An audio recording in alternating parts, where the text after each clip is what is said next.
আজ নতুন বছরে নতুন ক্লাসে আমার ছেলে শুরু করবে, তো স্কুলে নিয়ে আসলাম আমি।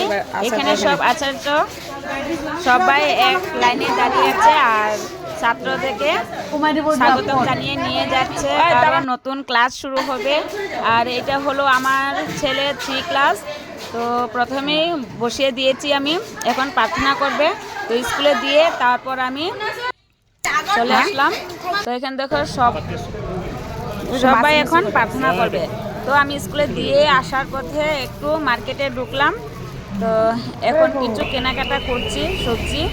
তো এখানে খুব সুন্দর সুন্দর জিনিস আছে। তো আমি এখান থেকে কাঁচামরিচ, তারপর মিষ্টি লাউ, খানমনি পাতা, আবার ডাটা সব কিছু অল্প অল্প করে নিয়ে নিলাম। তারপর এই যে ডাটাগুলো এত সুন্দর না, তথাপিও এক মুঠি নিয়ে নিলাম 10 টাকা দিয়ে। হ্যাঁ, তো তোমাদের দাদাভাই মানে সব কিছু কেনাকাটা করছে আর আমি একটু ক্যামেরাটা ধরলাম। আর কি কি কিনেছি এখানে আছে দেখো আমার হাতে মানে জায়গা হচ্ছিল না, হাত একদম ব্যথা হয়ে গেছে নিতে নিতে। তো দেখো এই যে এইসব কেনাকাটা করলাম একটু, গিয়ে আবার রান্না বাড়া করতে হবে। তো চলে আসলাম আবার মাছ বাজারে। এটা হলো মাছ বাজার। তো কি মাছ কিনবো সেটাও দেখাচ্ছি তোমাদেরকে। এখানে দেখো সব ধরনের মাছ আছে।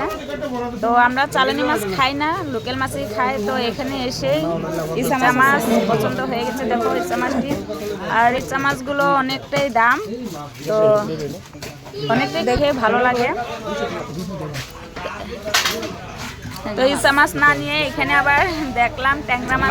ট্যাংরা মাছ খেয়েও ভালো লাগে। তো ট্যাংরা মাছ নেব না ইচা মাছ নেব, একটু ঘুরে দেখছি। তারপর গিয়ে দেখলাম এখানে আছে রৌ মাছ। তো ভাবলাম আজ রৌ মাছই নিয়ে নিই, কারণ গুড়া মাছ নিলে তো মানে 2-3 তরকারি বানালে মানে খাওয়ায় একদম ভালো লাগে। কালকে হলো শনিবার, তাই অল্প রৌ মাছ নিয়ে আসলো। দেখো এই যে কেনাকাটা কমপ্লিট হয়ে গেছে, এখন ঘরে যাবো।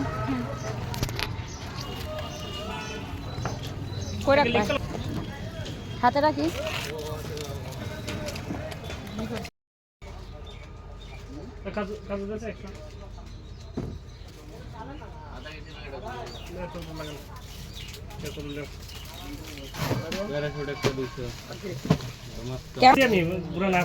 আমি কি কিছু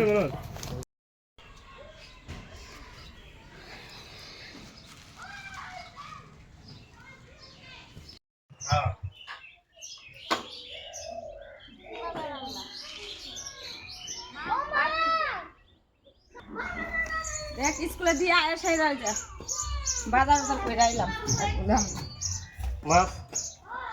আজকে মাছ হবে শুক্রবার, আর কালকে শনিবার যে নিরামিষ, তার মানে অল্প মাছ। আর এই যে খানমনি পাতা, তাহলে খিচুড়ি বানাবো, খিচুড়ির জন্য যে মিষ্টি লাউ, আর এখানে গালামালের জিনিস সব আছে। এটাও